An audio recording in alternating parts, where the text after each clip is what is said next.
Welcome back to another video of Edumanthan. हम इस video में प्रीवियस ईयर क्वेश्चन सॉल्व कर रहे हैं। 2020 से 2024 तक का हमें क्वेश्चन पेपर सॉल्व करना है। अभी हम इस वीडियो में 2020 का सेट बी सॉल्व कर रहे हैं। अभी तक हमने क्वेश्चन 65 तक सॉल्व कर लिया है प्रीवियस वीडियोज़ में। इस वीडियो में हम क्वेश्चन नंबर 66 से 70 क्वेश्चन तक सॉल्व करेंगे। और एग्ज़ाम में जितना हमें टाइम मिलता है एक क्वेश्चन सॉल्व करने के लिए अप्रॉक्स 40 सेकंड मिलते हैं, हम उतने ही सेकंड में इसे सॉल्व करेंगे। क्वेश्चन उस 40 सेकंड में पढ़ेंगे और सॉल्व भी करेंगे। तो चलिए शुरू करते हैं क्वेश्चन नंबर 66 से। Which of the following cities of Uttar Pradesh are covered under the heritage city development and augmentation Yojana? Hriday नाम दिया गया इसे। वाराणसी, मथुरा, प्रयागराज, अयोध्या, चारों बेहतरीन सिटी हैं। और select the correct answer from the codes given below. A है A1 3 ओनली, 1 and 2, 1 2 3 4 यानी चारों सही। आप अपना आंसर कमेंट कर दीजिए, मैं बताता हूँ बाद में कि आयोग ने क्या आंसर इसका दिया है। 4 सिटीज़ के नाम दिए हैं और उसमें से पूछा है कि इनमें से करेक्ट क्या है जो हेरिटेज प्रोग्राम के तहत सही है। क्वेश्चन नंबर 66 का आंसर आयोग ने दिया है सी, यानी 1 and 2 ये दोनों हेरिटेज हृदय के अंदर आते हैं। नेक्स्ट क्वेश्चन देखते हैं, question number 67। What can be the minimum strength of council of ministers including chief minister in the state? बहुत पॉपुलर क्वेश्चन है, यूपीएससी, यूपीपीएससी, एसएससी, बहुत सारे क्वेश्चन एग्जाम्स में ये पूछा जाता है। ये नंबर आपको पता होना चाहिए। what can be the minimum strength of council of minister including chief minister in the state? इसमें मिनिमम पूछा है, मैक्सिमम नहीं पूछा, ये ध्यान रखना। यहाँ बच्चे बहुत गलती करते हैं, मिनिमम पूछा उसने, तो इस बात का ध्यान रखिएगा।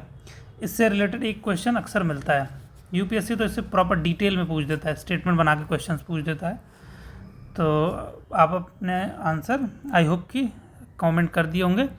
क्वेश्चन नंबर 67 का आंसर है बी, 12। मिनिमम 12 नंबर हो सकता है, मैक्सिमम कितने हो सकते हैं उसको कमेंट करके बताइए ज़रा। क्वेश्चन नंबर 68 का देखते हैं, चलिए स्टार्ट करते हैं। टाइमर देखिए किनारे चल रहा है, ध्यान रखिएगा इस बात का।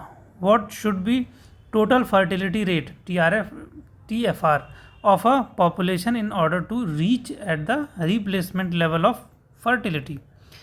ये भी मार्केट में बहुत न्यूज़ में रहता है। अगर ये आप एक जनरल सिंपल अवेयर सिटीज़न होंगे तो ये पता होगा। अगर आप ये कहो कि हमें ये नहीं पता था या हमें पहले कहीं पढ़ा नहीं है, वैसे पढ़ते हो, बट ये बहुत बहुत पॉपुलर है आम जनता को भी। जब मैं इसमें नहीं था फील्ड में तब भी मुझे ये पता था।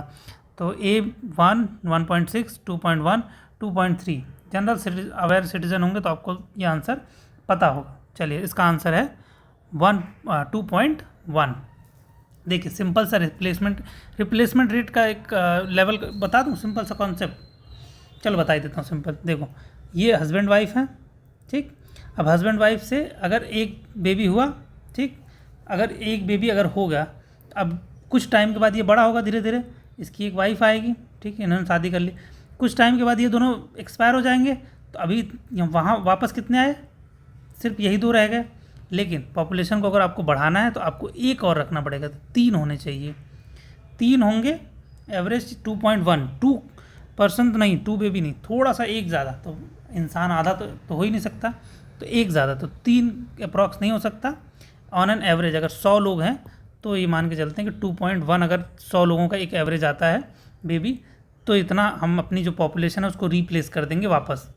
वरना होगा क्या कि एक हस्बैंड वाइफ हैं, वो एक्सपायर हुए तो उनके बाद एक बच्चा रह गया। अब वो हस्बैंड वाइफ मिले तो जितने थे उतने ही तो रह गए, बढ़ा कहाँ? तो अगर एक और बढ़ जाएगा तो ये 2 यानी 4 बनेंगे, तो 2.1 होता है, ठीक है। अगर नहीं समझ में आया तो आप कमेंट कर देना, मैं फिर से इसे डिटेल में समझा दूंगा। The Supreme Court of India, next question 69।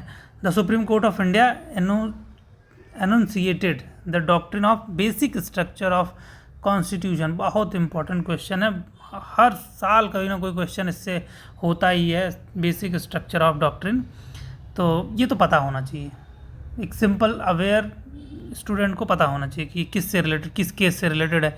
चलिए, the Golaknath case in the 1967, Keshavananda Bharati case in 1973, Shankari Prasad case 1951, Sajjan Singh case in 1965। एक और ट्रिक जो मैंने बताई थी पिछली वीडियो में, अगर आपने या वो देखा हो, पूरी सीरीज़ फॉलो की होगी, तो आपको वो ट्रिक यहाँ पे अप्लाई होते हुए दिख रही है। चलो, इसका आंसर वैसे बहुत सिंपल है, केशवानंद भारती केस। केशवानंद जी त्रावणकोर राज्य के एक महंत थे, उन्होंने इसका केस किया था और ये बाद में सुप्रीम कोर्ट ने 9 जजों की बेंच ने इस फैसले को दिया था 1973 में। और जिस दिन श्री सचिन तेंदुलकर जी का बर्थडे होता है, उसी दिन दिया था। खैर, एक और जो मैंने बताया ट्रिक, देखिए सबसे बड़ा है ये, अनयूजुअल तरीके से इसे बड़ा किया गया है। ठीक है, दा लगाने की ज़रूरत भी नहीं थी, अगर चलो खैर हो सकता है वो काम ना करे यहाँ पे ट्रिक, बट हाँ ये एक अनयूजुअल तरीके से देखो ना बड़ा है। छोड़ो सर, नेक्स्ट देखते हैं, अपने नॉलेज पे भरोसा रखो, knowledge. Next question number 70 start करते हैं। Which of the following methods have been use to estimate poverty in India. देखो, अब इसके ऊपर बात कर रहा था ना, पॉवर्टी से रिलेटेड आपको यूपीएससी हो या यूपीपीएससी हो, ये ज़रूर बात करवाएगा, क्योंकि आप जिस पोस्ट पे बैठेंगे ना, वहाँ पे बहुत सारे लोग ऐसे आएंगे जो इस श्रेणी से, इस वाली कैटेगरी से आएंगे कि पॉवर्टी झेल रहे होंगे। तो आपको पता होना चाहिए कि हमारे देश में कितनी गरीबी है, कितने क्या है। चलिए, ऑप्शन 1 है head count ratio, calories intake, house hold consumption in expenditure, per capita income. Select the correct answer from the codes given below. 2 3 1 2 3 3 1 2 3 4। Question number 70 का आंसर आयोग ने जो दिया है वो है बी, यानी 1 2 and 3 per capita income estimate poverty के अंदर नहीं आती है। ठीक है, चलिए इसी के साथ हमने क्वेश्चन नंबर 70 तक ये पूरा सीरीज़ कंप्लीट कर ली। अभी हम लगभग हाफ पे पहुँचे हैं, हमारे 150 में से हमने 70 कंप्लीट कर लिया है। चलिए अब मिलते हैं अगली वीडियो में, तब तक के लिए जय हिंद जय भारत।